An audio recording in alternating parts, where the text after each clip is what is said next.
दो प्लेन्स जिन पर टोटल 677 लोग थे 900 माइल्स पर आवर की स्पीड पर एक दूसरे की तरफ जा रहे थे। दोनों प्लेन्स के पायलट्स को ये यकीन था कि उनको जो रास्ता और डायरेक्शन बताई गई है वो ठीक है, अगले की गलत हो सकती है और उनको उसी पर चलते जाना है। लेकिन असल में दोनों पायलट्स को जो डायरेक्शन दी गई थी वो सेम थी, मतलब दोनों प्लेन्स एक ही रास्ते से गुजरने वाले थे और जिसका मतलब था एयर क्रैश।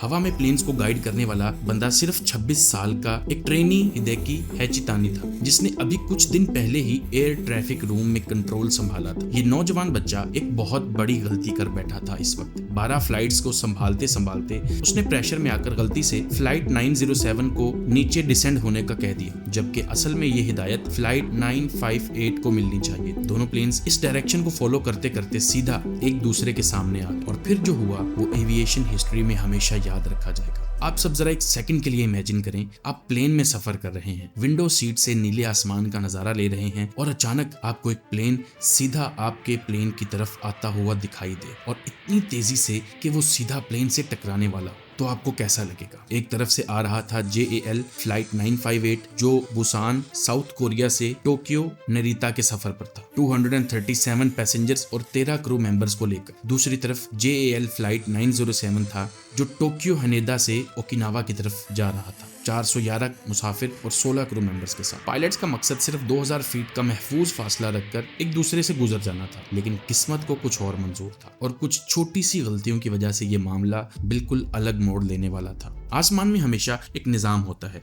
एक खामोश लेकिन आला दर्जे का कोरियोग्राफी का खेल जो प्लेन्स को एक दूसरे से महफूज फासले पर रखता है। हर प्लेन एक खास रास्ता लेता है और कभी कभी छोटी सी गलती भी सब कुछ बदल सकती है। 26 साल का एयर ट्रैफिक कंट्रोलर जो गलती कर बैठा था उसका किसी को पता भी नहीं लगा तब तक जब तक ये प्लेन्स आमने सामने नहीं आ गए, लेकिन तब तक बहुत लेट हो चुका था।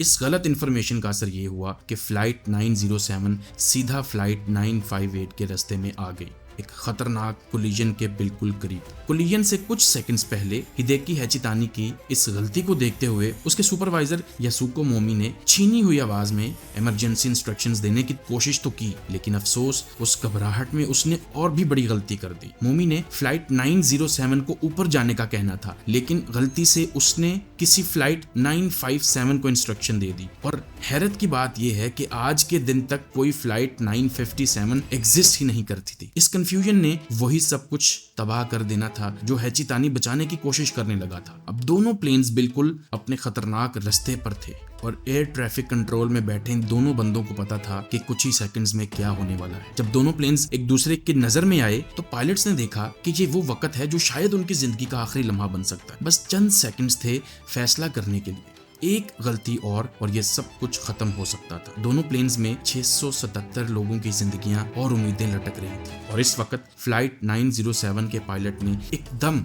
इमरजेंसी मूव किया। उसने अपने 747 प्लेन को नीचे की तरफ अचानक मोड़ दिया, एक आखिरी दफा इस उम्मीद में कि ये मैन्यूवर उन्हें मौत से बचाएगा। चंद सेकंड्स के अंदर उसने अपना प्लेन बिल्कुल फ्लाइट 958 के नीचे से निकाल दिया। लोग कहते हैं कि दोनों प्लेन्स के दरमियान सिर्फ 10 मीटर्स का फासला रह गया था, लेकिन बाद में TCAS सिस्टम का डेटा चेक करने पर पता चला कि ये लगभग 135 मीटर्स का फासला था सिर्फ। अब प्लेन्स उस वक्त 900 मील्स फी घंटे की रफ्तार से यानी 400 मीटर्स फी सेकंड की स्पीड पर थे और 135 मीटर दूरी का मतलब था कि हादसे से सिर्फ नैनो सेकंड्स पहले। इतने कम टाइम में इतना बड़ा डिसीजन अपने आप में एक मिरेकल था। नैनो सेकंड्स की दूरी पर 600 से ज्यादा जिंदगियां जाया होने से बच गई। जब फ्लाइट 907 ने ये इमरजेंसी मैन्यूवर किया तो अंदर का मंजर किसी क़यामत से कम ना था। कैबिन में सब कुछ उलट पुलट हो गया। जो लोग सीट बेल्ट में बंधे हुए नहीं थे वो अपनी सीट्स से उछलते हुए सीधा सीलिंग तक जा पहुंचे, जोर से टकराए और फिर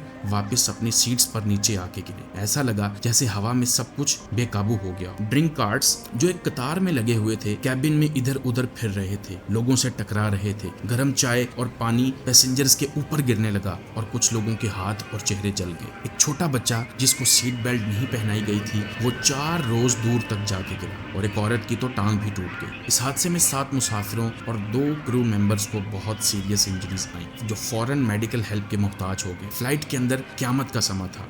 81 पैसेंजर्स और 10 क्रू मेंबर्स को भी छोटी मोटी चोटें आईं। कुछ को हल्के से जख्म और कुछ के जिस्म गर्म पानी से जल गए, मगर खुदा का शुक्र है कि फ्लाइट 958 के सारे मुसाफिर महफूज रहे और वो अपने सफर पर टोक्यो की तरफ रवाना हो गए। लेकिन फ्लाइट 907 के लिए ये सफर रुक गया था और उन्हें ओकिनावा का प्लेन कैंसिल करके फौरन वापस टोक्यो लाया गया, जहां पहले से एक मेडिकल टीम इंतजार में थी ताकि जख्मी लोगों को इलाज किया जा सके। इस हादसे ने एयर ट्रैफिक कंट्रोल और एविएशन इंडस्ट्री में बहुत जबरदस्त तनकीद और बहस का सिलसिला शुरू कर दिया और ये मामला काफी अरसे तक डिस्कस किया गया। इन्वेस्टिगेशन के बाद ये साबित हुआ कि trainee air traffic controller Hideki Hachitani की गलतियां इस हादसे का सबब बनी, जिसे 1 साल की कैद सुनाई गई। उसके सुपरवाइजर यासुको मोमी को भी 1 साल और 6 महीने की सजा सुनाई गई, जो एविएशन की दुनिया के लिए एक सबक बन गया। इसी के साथ इस वीडियो का इख्तिताम करते हैं। उम्मीद है ये वीडियो आपको पसंद आई होगी। मिलते हैं अगली वीडियो में। अल्लाह हाफिज।